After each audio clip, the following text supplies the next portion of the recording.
ठीक है ना? Okay, can you draw, right all possible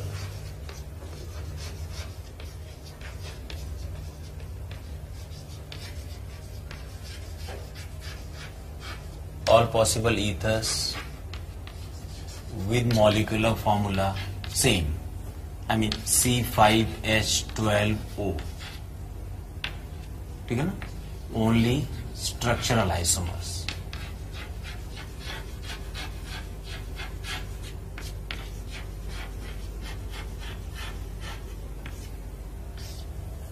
Can you write, gentlemen? Ether means this time O we will have to introduce it between the carbons.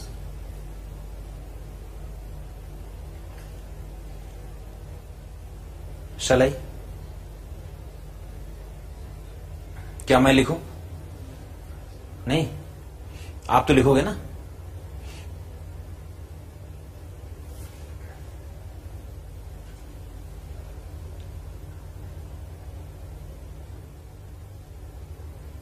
इसका du बताना कितना है? 0. That means no pi bond, no ring possible, right? C5H12O, that means du is 0. So पहला ether लिखता हूं मैं. हम लोग क्या करते हैं, 4 कार्बन और एक कार्बन को दूसरी ओर. Oxygen is to be introduce between the carbons, that's why 4:1 ये डिस्ट्रीब्यूशन किया है मैंने, ठीक है ना? चलो, क्या 4:1 के डिस्ट्रीब्यूशन में इन कार्बन्स के अरेंजमेंट को चेंज करके कोई नया स्टाइल से लिखा जा सकता है? मैं लिखता हूं, 3 कार्बनों का एक चेन बनाएंगे और एक कार्बन यहां लगाएंगे, ठीक है ना? अगली बार मैं लिखता हूं, 3 कार्बनों की चेन बनाएंगे और मिथाइल यहां लगाएंगे. और एक पॉसिबिलिटी है, if you cannot see, it is tertiary butyl methyl ether. See, so are there 4 possibilities when we are having distribution 4 and 1? क्या और कोई पॉसिबिलिटी है लेफ्ट साइड में 4 कार्बनों के अरेंजमेंट में डिफरेंस करने का? प्रेजेंटेशन का डिफरेंस करके हमारा उद्देश्य पूरा नहीं होगा. मेरी बात समझ नहीं पा रहे हो? अगर मैं ये कहूं कि ये कार्बन ऐसे लिखें, फिर ये कार्बन ऐसे लिखें, फिर ये कार्बन ऐसे लिखें, फिर ये कार्बन ऐसे लिखें, फिर ईथर और फिर ऐसे लिखें, तो इसमें और इसमें कोई अंतर नहीं. Actually these 2 compounds are same. What do you say? अगर डाउट है तो नाम लिख के देख लो. डाउट है तो नाम लिख के देख लो. It is methoxybutane and that is also methoxybutane only. Understand? तो प्रेजेंटेशन का चेंज करना हमारा उद्देश्य नहीं है. हमारा उद्देश्य है इसका कोई नया आइसोमर लिखना. And new isomer will be having different properties. Understand? Even the different IUPAC names. कहीं एक जगह लिखो, structural isomers have different IUPAC names. लिखो स्ट्रक्चरल आइसोमर. ऊपर मार्जिन ऑर्जिन में कहीं नोट लिख लो एक. Please put A note. Structural isomers have different IUPAC names.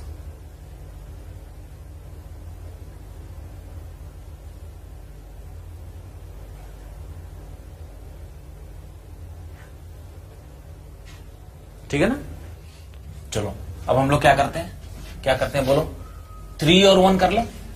3 left में और 1 इधर. हम सॉरी, 3 लेफ्ट में 2 इधर. हम सॉरी. तो 3 कार्बन इधर कर लिया और 2 कार्बन इधर कर लिया. ठीक है ना बेटा? अब इन 3 कार्बनों के अरेंजमेंट में थोड़ा सा डिफरेंस करके इसको आइसोप्रोपाइल बनाया जा सकता है. See, there are 2 possibilities when the distribution is 3 and 2. ठीक है ना? अब क्या करें बोलो? और कोई पॉसिबिलिटी है?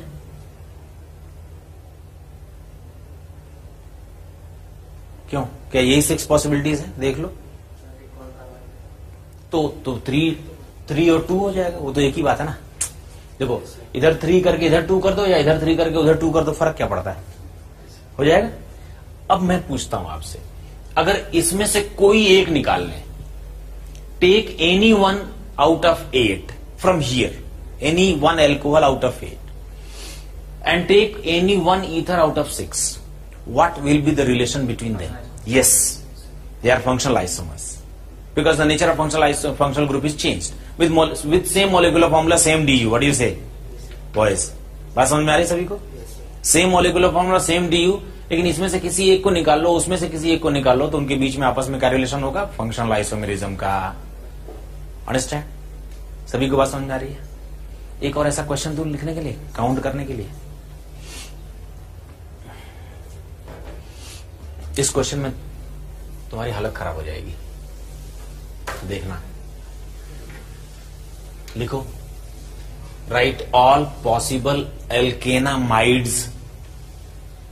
मैं लिखता हूं, I write the question, write all possible alkanamides having 5 carbons. I mean, there is a condition, only structural isomers.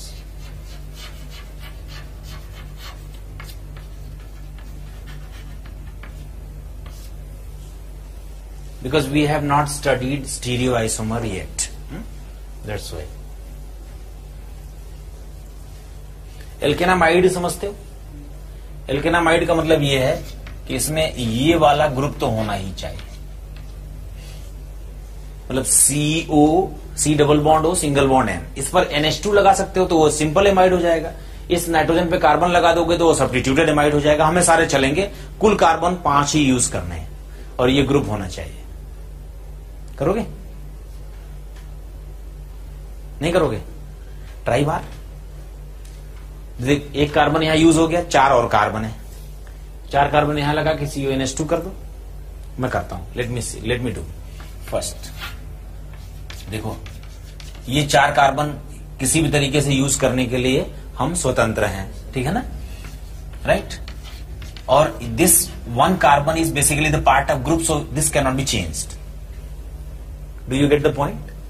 But these 4 carbon, I mean arrangement in these 4 carbons can be changed, and because of the difference in arrangement of these 4 carbons, we can have different structures. देखो, ठीक है ना?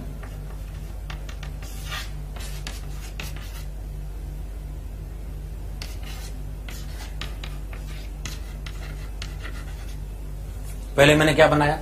N butyl. फिर मैंने क्या बनाया? Secondary butyl. फिर मैंने क्या बनाया? Isobutyl. अब मैं बना देता हूं टर्शरी ब्यूटाइल।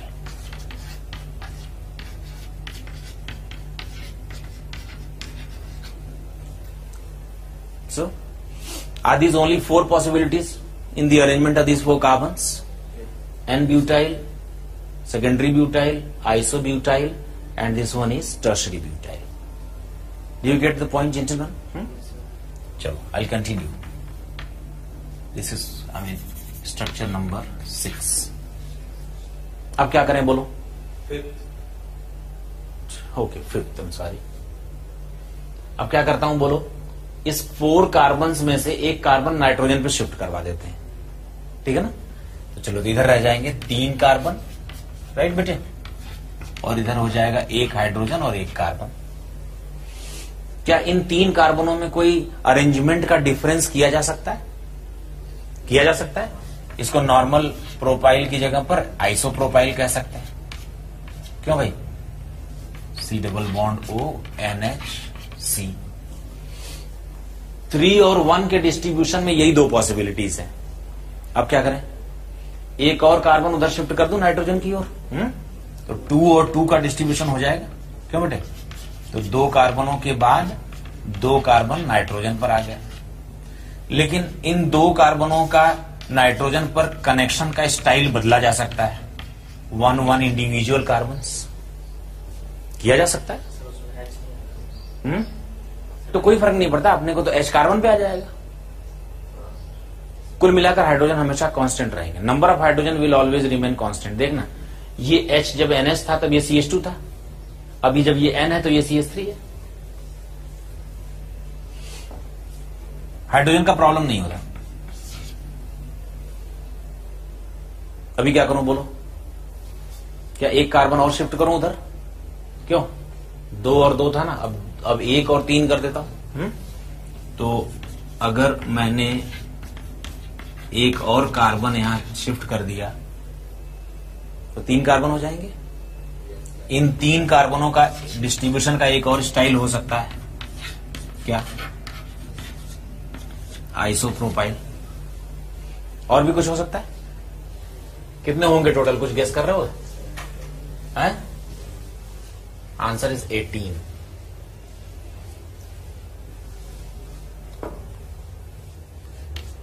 चलो अब मैं क्या करता हूं,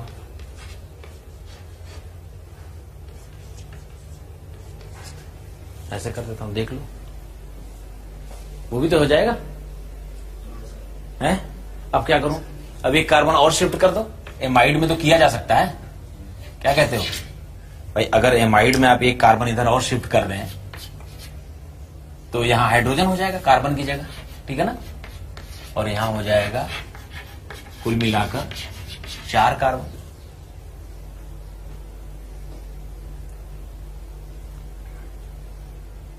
क्यों, जरा देख लो फिर लिख लेना। अब इन 4 कार्बनों का अरेंजमेंट इस तरह से किया जा सकता है। 4 कार्बनों का अरेंजमेंट करने के लिए 4 स्टाइल है। क्यों?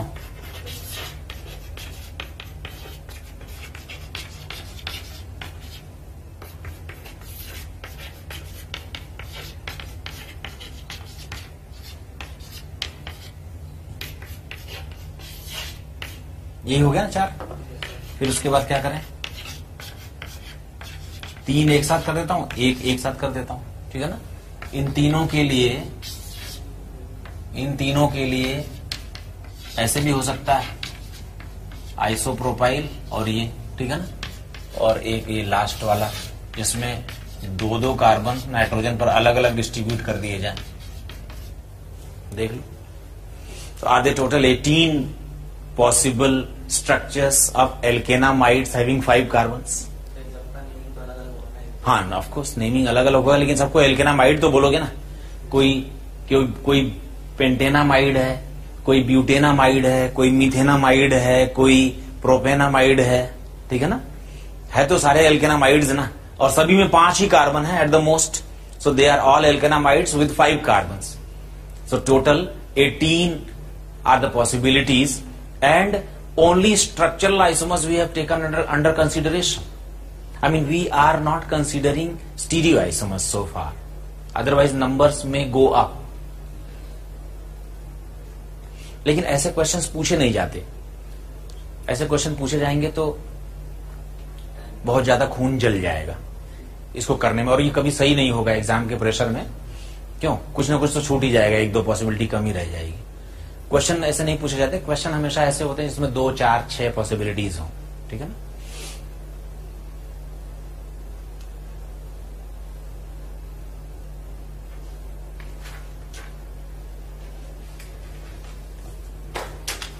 लेकिन प्रैक्टिस करने के लिए क्वेश्चन अच्छा है। What do you say, what is your opinion gentleman?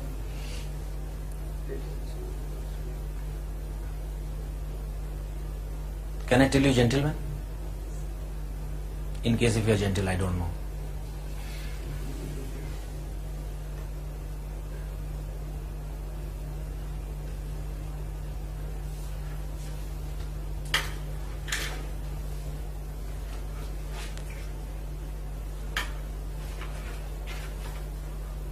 ठीक है, हो जाएगा। क्वेश्चन कैसे आते हैं, जेई में कैसे क्वेश्चंस आते हैं, मैं आपको एक क्वेश्चन लिख कर देता हूं। Right all possible cyclic structures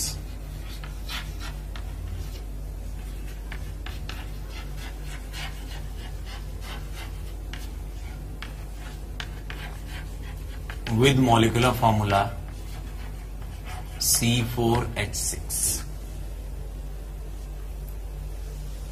Shall I rub it off?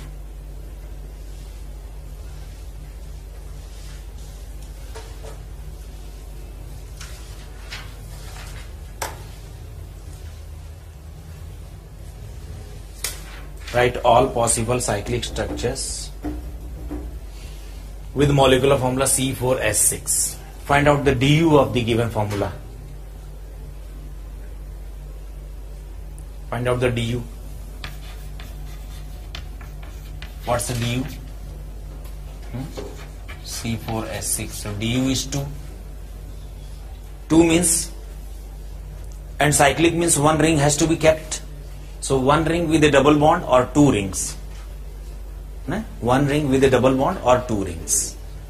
तो बोलो तो अगर 4 कार्बन है तो 4 मेंबर्ड रिंग बनाकर एक डबल बॉन्ड लिख सकते हैं, या फिर 3 मेंबर्ड रिंग बनाकर एक मिथाइल बाहर लिखकर डबल बॉन्ड लिख सकते हैं. And by changing the position of double bond we can have different structures.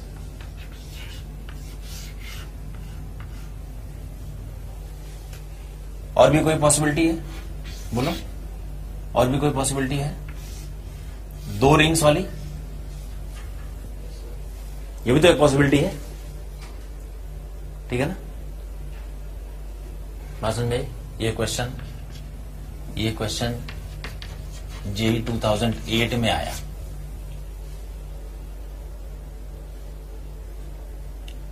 ठीक है ना? जेई का क्वेश्चन है ये. अच्छा, मैं इस क्वेश्चन में थोड़ा सा चेंज करता हूं. Right all possible open chain, that means acyclic structures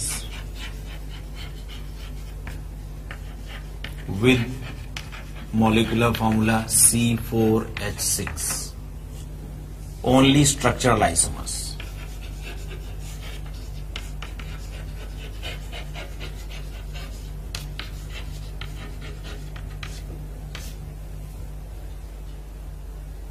open chain वाले करके बताओ. 4 कार्बन है, DU 2 है, इसका मतलब आपको 2 पाई बॉन्ड्स का यूज करना है. रिंग का यूज नहीं करना है, रिंग वाले हमने ऑलरेडी लिख लिए.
One, only one, no 2. चलो मैं करता हूं. 4 कार्बन है बेटा ना, 2 पाई बॉन्ड्स का यूज किया जा सकता है, तो 2 डबल बॉन्ड बना देता हूं. क्यों? दोनों डबल बॉन्ड लगातार बना देता हूं. ठीक है ना? फिर एक ट्रिपल बॉन्ड भी तो बना सकते हो. Triple bond has how many pi bonds and sigma bonds? 2 pi bonds and 1 sigma bond. And this triple bond, position of this triple bond can be changed. So total 4 structures are possible by the given molecular formula.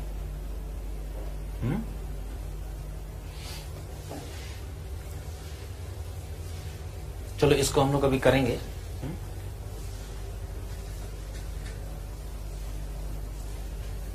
एक चीज और बताता हूं. Ring chain,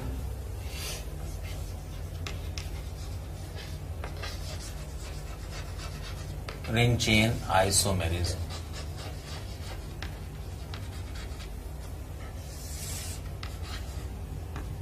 RC, ring chain isomerism, RCI.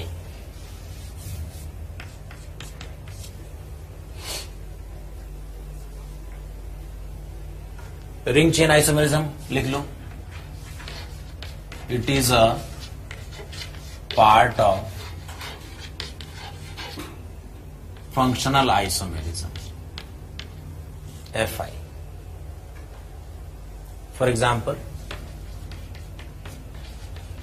मान लो हम लोगों ने इस तरह का एक कंपाउंड लिया, प्रोपी.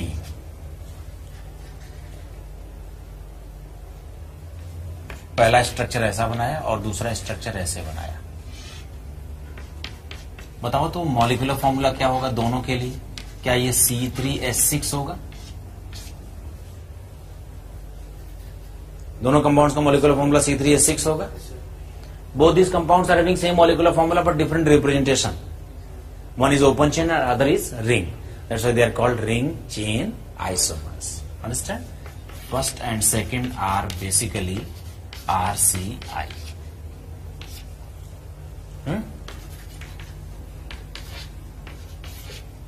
चलो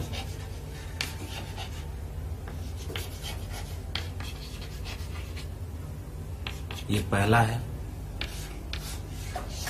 साइक्लोब्यूटेन बना देता हूं, ये दूसरा है और ये तीसरा है। बोलो what is the relation between first and second? Are they RCI? Are they are RCI? What's the relation between first and third? Are they again RCI? And what's the relation between second and third? Tell me. क्या इनका molecular formula same है? क्या इनके parent chain की size different हो गई?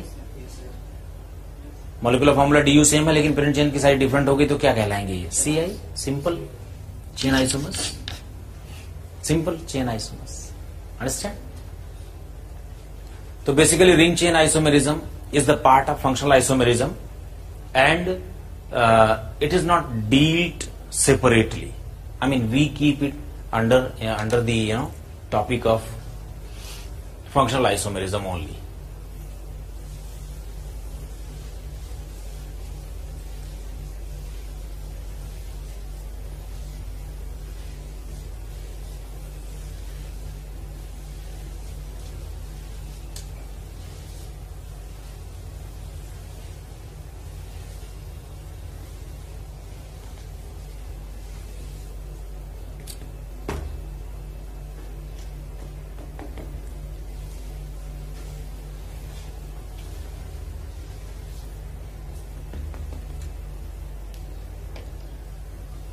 ठीक है, समझ में आ रहा है? आज जो बताया उसमें अभी कोई डाउट है तो पूछो। सब क्लियर है? डाउट नहीं होने पे दो बातें होती हैं, या तो आपको सब कुछ आता है या फिर आप खुद ही स्वीकार कर लें। ठीक है, मेरे ख्याल से इसमें तो कोई अभी प्रॉब्लम नहीं आई होगी क्योंकि ये आपने पहले भी पढ़ा है। ठीक है ना? क्यों, पहले तो पढ़ रखा है ना। तो जरा चलो एग्जाम्पल करते हैं एक आध। मैं कुछ मिक्स्ड एग्जांपल्स कराता हूं, मतलब CI, PI और FI तीनों में से कोई भी हो सकता है।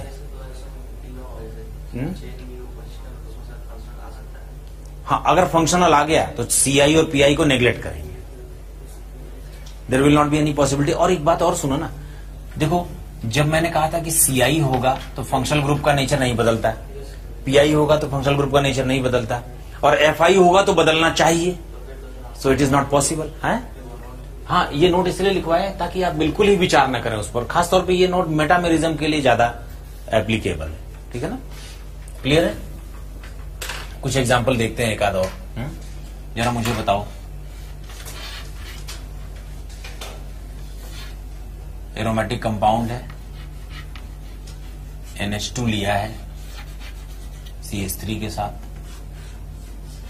और एरोमेटिक कंपाउंड है, इस बार NH लिया है CH3 के साथ। What do you say?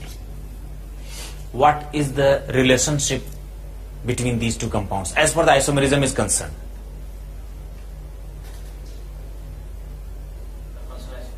They are functional isomers. Are they? कैसे पता? क्योंकि ये एक प्राइमरी एमीन है और ये कैसा है? Secondary amine. ठीक है ना? एक जनरल फार्मूला लिखता हूं। General formula CnH2n+3n and if n equal to 2, write all, n equal to 3 कर देता हूं। If n equal to 3, write all possible structures.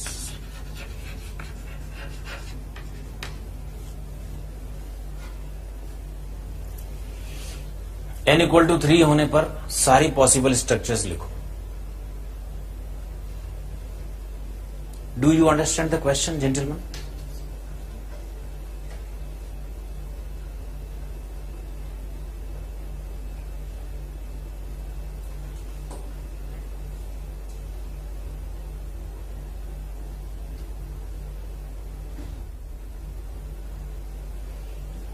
Shall I write? मैं लिखूं? चलो मैं लिखता हूं. CH3 CH2 CH2 NH2. जरा देख लो, अगर n इक्वल टू 3 होता है तो फॉर्मूला क्या बनेगा? बोलो. C3 बोलो H9N और इसका du क्या होगा? 0. इसका मतलब ना तो इसमें डबल बॉन्ड होगा और ना ही इसमें कोई रिंग होगी. तो प्राइमरी एमीन में लिख रहा हूं, पहला और दूसरा. एक प्राइमरी एमीन और भी तो पॉसिबल है जिसमें हम NH2 की पोजीशन बदल दें. ध्यान रखना, अगर NH2 है तो प्राइमरी एमीन, NH है तो सेकेंडरी एमीन और N है तो टर्शरी एमीन. ठीक है ना? चलो NH लिख देता हूं. CH3 CH2 NH CH3 और एक N भी लिख देता हूं. CH3N CH3 CH3. These are all possibilities by the given formula. Now I'll ask the relationship.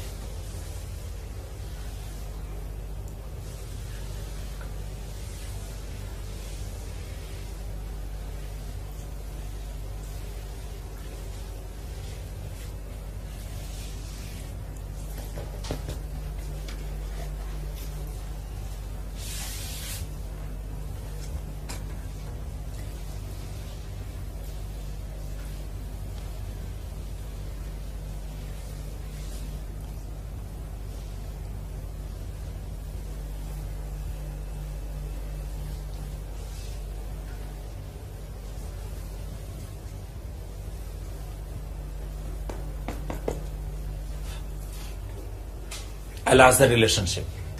What is the relation between first and second? First and second. First and second are simple position isomers. Are they? Because only position changes. What's the relation between first and third? Are they functional isomers? Because first is primary and third is secondary. What's the relation between first and fourth? Functional isomers. And what's the relation between third and fourth? They are also functional isomers. Understand? सभी को बात समझ में आई? चलो एक question और बोलता हूं. General formula CnH2n plus 1n. If n equal to 2, write all possible structures. If n equal to 2, write all possible structures.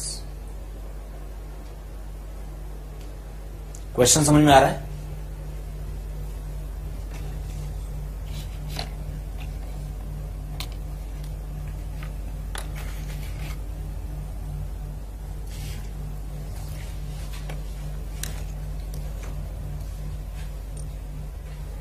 बोलो. Shall I write? C5. हाँ, अगर ये C2 है तो ये हो जाएगा C2H5n. इसका du बताना. Is it 1? देखो, that means one double bond or one ring is possible. Understand? Okay, let us write.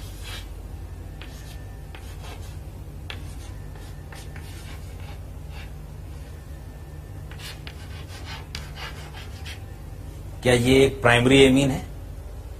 देख लो. C2H5N है कि नहीं, इसका फॉर्मूला है, इसका नाम होगा इथीन एमीन। क्यों?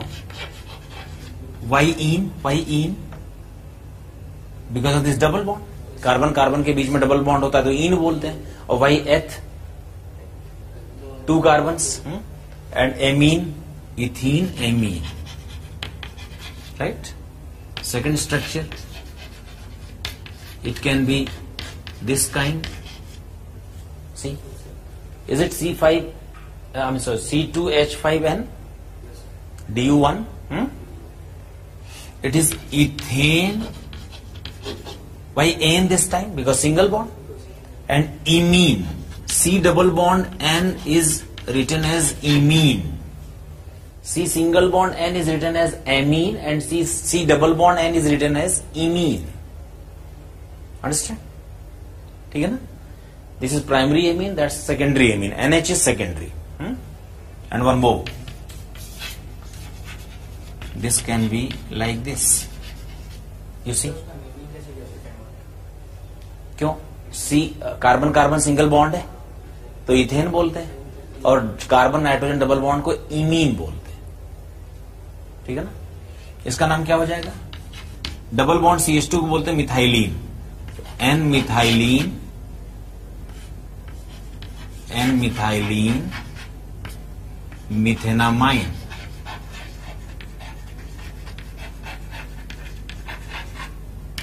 N methylene methenamine. अंडरस्टूड? अगर मैं इसमें रिलेशन पूछूं तो बता दोगे? सारे एक दूसरे के फंक्शनल आइसोमर्स हैं।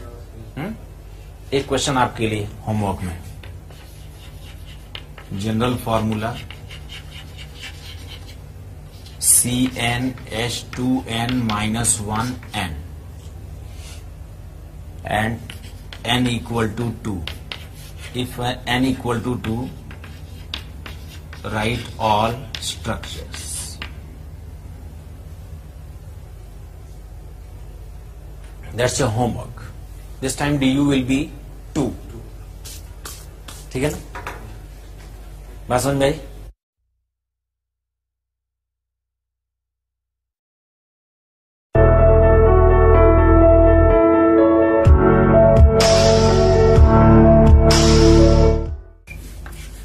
That is metamerism.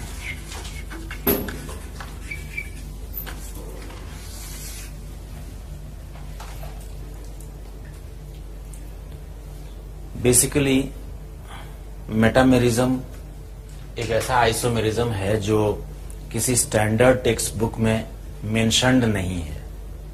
ठीक है ना? मेटामेरिज्म क्या होता है? Metamerism arises when there is difference of nature of alkyl groups connected to functional groups. If there is a polyvalent functional group, you write metamerism arises due to difference in the nature of alkyl groups present on a polyvalent functional group. ठीक है ना? It arises due to difference in the nature of alkyl groups present on a polyvalent functional group. ठीक है ना? Polyvalent functional group क्या होता है? Polyvalent functional group का मतलब होता है ऐसा फंक्शनल ग्रुप जिसमें एक से अधिक बॉन्ड लगते हो। ठीक है ना? जैसे O। ठीक है ना? अब इस ईथर वाले ग्रुप में अगर मैं यहां पर C2H5 और C2H5 लगा दूं, ठीक है ना, तो ये एक ईथर है और इसका नाम है डाई इथाइल ईथर, राइट। इस ईथर के फंक्शनल ग्रुप के ऊपर 2 एल्काइल ग्रुप्स लगे हुए हैं, ठीक है ना, and it's molecular formula is C4H10O। क्यों? मान लो इस बार मैं ऐसे करूं कि CH3O CH2 CH3 ऐसे कर देता हूं। उस ईथर का नाम है मिथाइल प्रोपाइल ईथर, राइट। लेकिन दोनों का मॉलिक्यूलर फॉर्मूला सेम है, C4H10O, जबकि दोनों ही ईथर्स में जो फंक्शनल ग्रुप के ऊपर जो एल्काइल ग्रुप्स लगे हुए हैं उनका नेचर बदल गया, ठीक है ना। Functional group must remain same but the nature of alkyl groups connected to the functional group should change. बात समझ में आ रही है? तो हम कहते हैं कि ये दोनों एक दूसरे के मेटामर्स हैं। बात समझ में आई क्या? ठीक है ना। ये मेटामेरिज्म का एग्जाम्पल है। एक नोट लिख लेंगे, नोट फर्स्ट लिख दो, in a pair of metamers, in a pair of metamers, the nature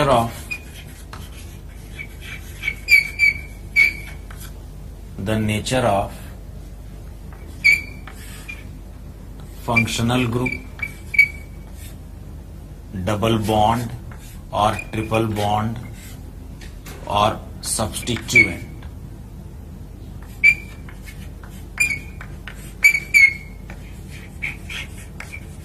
must remain same,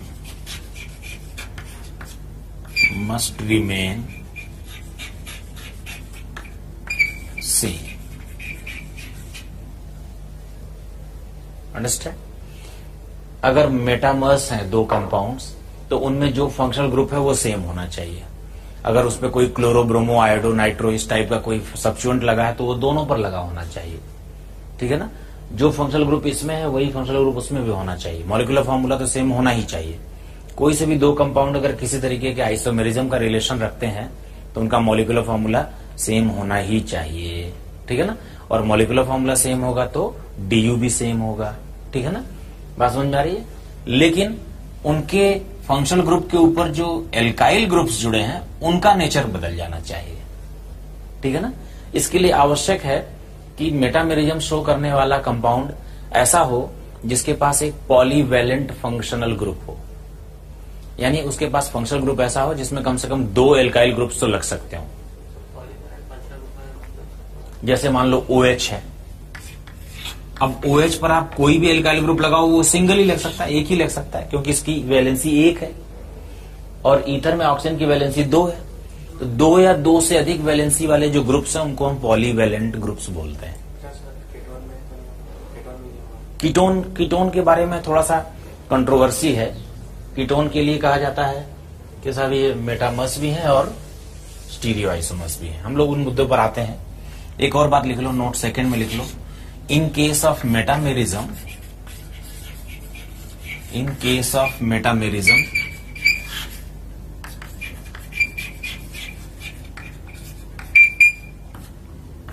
CI and PI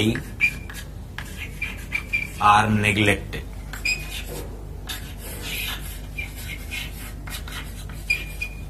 ठीक है ना। Chain isomerism and positional isomerism are neglected, CI and PI are neglected, ठीक है। बात समझ में आ रही है? एग्जाम्पल देखते हैं। फॉर एग्जाम्पल मैंने वो ईथर का एग्जाम्पल बता दिया ना। इसी तरीके से थायो ether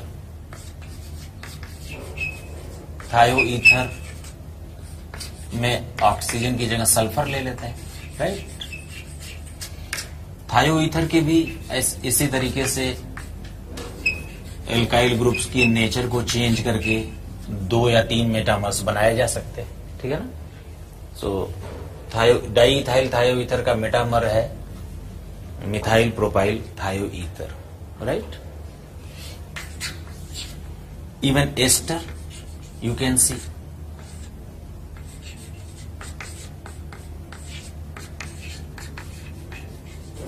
Ester can show metamerism. इसमें देखो बेटे, मिथाइल और इथाइल 2 ग्रुप्स हैं। इस बार हम लोग क्या करेंगे, इसको चेंज कर लेंगे, इस बार ऑक्सीजन से जो कनेक्ट किया वो इथाइल था और जो C डबल बॉन्ड O से कनेक्ट किया वो मिथाइल है।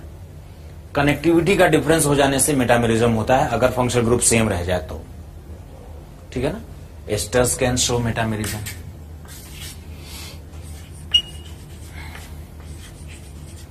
सल्फोनेट एस्टर्स,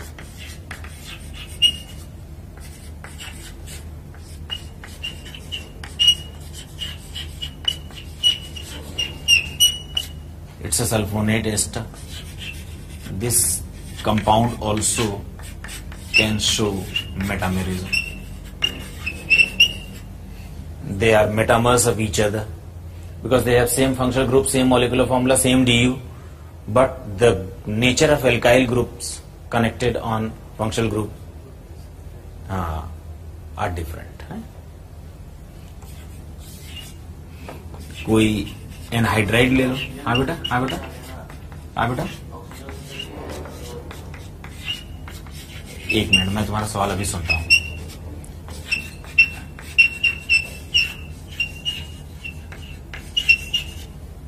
एनहाइड्राइड, एनहाइड्राइड के ऊपर जो एल्काइल ग्रुप्स हैं उनकी नेचर को बदलकर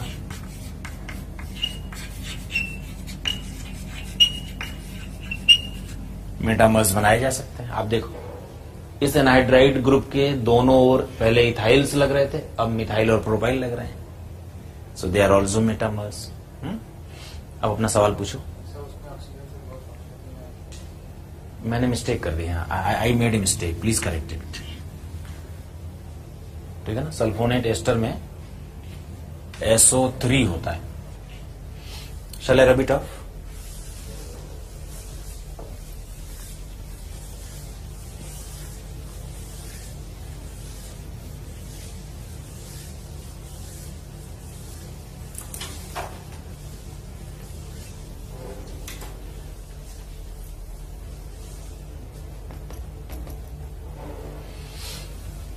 Similarly, secondary amines can show metamerism.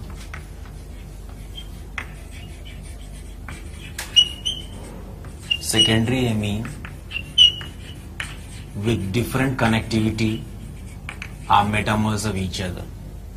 So it's a secondary amine. आप देखें बेटे, एमिनो ग्रुप के दोनों और जो एल्काइल ग्रुप्स हैं उनकी नेचर डिफरेंट है। ठीक है। So they are metamers of each other, right. Even tertiary amine can show if it is having different, it's a tertiary amine and if it has different nature of alkyl groups present on the nitrogen, then they are metamers of each other. For example, you see, this time it is propanamine. Here it is N-ethyl, N-methyl ethanamine, and there it is N-dimethyl propanamide. Both these compounds are having same molecular formula, same DU, same functional group, but the nature of alkyl group present at the functional group are different, and that's why they are metamers of each other. ठीक है ना।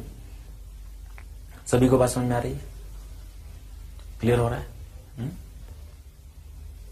Yes, एक दूसरे के metamers हैं। ध्यान रखना, same molecular formula वाला सेकेंडरी एमीन और टर्शरी एमीन एक दूसरे के फंक्शनल आइसोमर्स होते हैं। अगर मॉलिक्यूलर फॉर्मूला सेम हो और एमीन की डिग्री बदल जाए तो फंक्शनल आइसोमर्स है, और डिग्री सेम रहते हुए एल्काइल का नेचर बदल जाए तो मेटामर्स। ठीक है। कौन सी पोजीशन बेटा?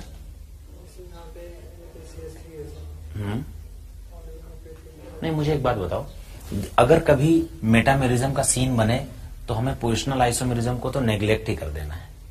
ठीक है ना। और एक बात बताओ, पोजीशन आइसोमेरिज्म की ये शर्त है कि केवल पोजीशन ही बदलनी चाहिए। यहां तो नाम भी बदल गया, जरा देखो। इस कंपाउंड का नाम क्या है बताओ? इस कंपाउंड का नाम है इथेनामाइन, और उस कंपाउंड का नाम क्या है बताओ? प्रोपेनामाइन। पोजीशन की तो कोई बात ही नहीं हो रही, फिर यहां तो पेरेंट चेन का साइज ही बदल गया। ठीक है ना। पोजिशनल आइसोमेरिज्म में तो पेरेंट चेन का साइज बदलना ही नहीं चाहिए, समझ रहे हो ना। असल में तुम कनेक्ट नहीं कर पा रहे हो, एक पिछला लेक्चर तुमने मिस किया ना, कोई बात नहीं, मैं सिखा दूंगा, डोंट वरी। तुम्हारा नाम क्या है? सौरभ। तुम कहाँ से आए? 11th कहाँ से किया? कौन से बैच में थे? ए 8 में था। अच्छा, मैं 11th में पढ़ाता नहीं था यार, मैं 11th में एक बैच पढ़ाया था मैंने, B1, वो भी इस साल, मतलब ये पिछला बीते साल जो था। वो लोग मुझे 13th और 12th में ही खपा देते थे। चलो, ये बात समझ में आ गई सभी को? Boys, do you get it? So basically secondary amine can show metamerism, tertiary amine can show metamerism, and different examples are there: ethers, thioethers, esters, sulfonate esters, you see anhydrides, they are all metamers of each other. I mean, they can show metamerism in case when they are fulfilling the conditions. एक थोड़ा सा विवादित example की बात करने जा रहा हूं। CH3 CH2 C double bond O CH2 CH3, और इस बार अगर हम इसकी पोजीशन बदल दें, ठीक है ना, ये दोनों कंपाउंड भी ऐसे हैं कि अगर देखा जाए तो इसमें एल्काइल ग्रुप की नेचर बदल गई है। This is di ethyl ketone and that is methyl propyl ketone, ठीक है ना, बात समझ में आई? इस एग्जाम्पल और इसके पहले वाले जितने एग्जाम्पल हैं उनमें एक खास अंतर है। क्या? इन सभी एग्जाम्पल्स में, in all the above examples, basically functional group was having a non-carbon atom, and that non-carbon atom divided the carbon chain into two parts. What do you say? जो एक गैर कार्बन एटम था हर functional group में, जो हम लोगों ने अभी तक एग्जांपल्स लिए, वो जो नॉन कार्बन एटम है वो पेरेंट चेन को दो हिस्सों में डिवाइड कर देता था। इस बार ऐसा नहीं, इस बार एक सिंगल चेन है। क्या कहते हो? 1 2 3 4 5। यहां पर ऐसे 1 2 3 4 5 ऐसे नहीं गिन सकते थे, क्योंकि बीच में एक गैर कार्बन एटम आ गया था, या किसी भी ऊपर वाले किसी भी एग्जाम्पल में, ठीक है ना। लेकिन जब फंक्शनल ग्रुप में नॉन कार्बन एटम हो तभी मेटामेरिज्म होगा, ऐसा कोई रेफरेंस नहीं है। You understand? बस ये बात लिखी जाती है कि भाई पॉलीवैलेंट फंक्शनल ग्रुप में जब एल्काइल ग्रुप की नेचर बदल जाएगी तो हम उन दोनों कंपाउंड्स को मेटामर्स बोल देंगे। So this example also is a kind of metamers. I mean, it's an example of pair of metamers. You understand? As well as it is a positional isomers. ठीक है ना? तो बहुत सारे राइटर्स इस बात को लिखते हैं कि ये मेटामर्स भी है और पोजिशनल आइसोमर्स भी है। बहुत से लोग कहते हैं कि नहीं, ये मेटामर्स नहीं है क्योंकि इसमें चेन दो टुकड़ों में नहीं बट रही है, ठीक है ना। चेन दो टुकड़ों में नहीं बट रही है, लेकिन दो टुकड़ों में चेन बटेगी इसका रेफरेंस भी नहीं है। I mean it is not the part of standard definition that there must be a non-carbon atom present. ठीक है ना, बात समझ में आ रही? डेफिनेशन में ऐसी कोई बात नहीं लिखी जाती कि एक नॉन कार्बन एटम की उपस्थिति में ही ऐसा संभव है मेटामेरिज्म, ठीक है। तो इसलिए हम इसको भी मेटामर्स के श्रेणी में रखेंगे, ठीक है ना। दिस इज पोजिशनल आइसोमर्स को तो हम नेग्लेक्ट करते हैं मेटामेरिज्म के केस में, ठीक है ना। लेकिन ये पोजिशनल आइसोमर का एक एग्जाम्पल हो सकता है। तो लिटरेचर में ऐसे लिखा जाता है कि they are metamers as well as positional isomers, this is an exception, ठीक है ना। बात समझ में आ रही है? यही नहीं, मान लो ये फर्स्ट ले लेता हूं, इसको सेकंड ले लेता हूं, और इसमें एक ये कनेक्टिविटी का अंतर कर दो, एक ये भी तो बनाया जा सकता है। जरा देखो, सेम मॉलिक्यूलर फॉर्मूला देख लो, ठीक है ना। अब तो ये और ये तो पोजिशनल आइसोमर्स भी नहीं हो सकते। क्या कहते हो? अब ये और ये तो पोजिशनल आइसोमर्स भी नहीं हो सकते ना, अब तो ये मेटामर्स ही हो सकते हैं, ठीक है ना। You understand? Do you get the point gentleman? तो इसलिए हम इनको मेटामर्स की श्रेणी में रखते हैं, ठीक है। अगर केवल ऐसा होता कि हम पोजिशनल आइसोमर के अलावा कोई और दूसरा स्ट्रक्चर पा ही नहीं सकते थे, तब हम उसे पीआई बोल देते। बात समझ में आ रही है? लेकिन क्योंकि हमारे पास पोजिशनल आइसोमर के अलावा भी ऑप्शंस है, I mean, first and third can never be positional isomers of each other because the size of parent chain is different. With same molecular formula, same functional group present. Understand? And that's why first and third are metamers. So even first and second must be metamers. ठीक है ना। इनको हम strictly positional isomer बोल सकते थे अगर positional isomer के अलावा कुछ और संभव ना होता। शायद मैं अपनी बात ठीक से नहीं बता पा रहा हूं, एक बार फिर से देख। ये दोनों पोजिशनल आइसोमर हो सकते थे। क्यों? इनका नाम क्या था? Pentane 3 own, pentane 2 own. नाम भी सेम है, सब कुछ सेम है, केवल 2 और 3 पोजीशन का डिफरेंस है। तो ये पोजिशनल आइसोमर हो सकते थे। लेकिन ये दोनों, क्या ये दोनों एक दूसरे के पोजिशनल आइसोमर हो सकते हैं? नहीं। जबकि ये भी तो सेम मॉलिक्यूलर फॉर्मूला वाला, सेम फंक्शनल ग्रुप वाला कंपाउंड है, ये भी तो एक कीटोन ही है ना बेटा, ठीक है ना। अगर ऐसा होता कि हम केवल पोजिशनल आइसोमर्स ही लिख सकते तो हम इसको पोजिशनल आइसोमर्स बोल देते। लेकिन हम पोजिशनल आइसोमर के अलावा इसी मॉलिक्यूलर फॉर्मूले पे कुछ दूसरे आइसोमर्स भी लिख सकते हैं, वैसे में ये मेटामर्स कहलाएगा। बात समझ में आ रही है? You understand the point gentleman? सभी को बात समझ में? So the gist is these two compounds are metamers of each other, that's it. ठीक है।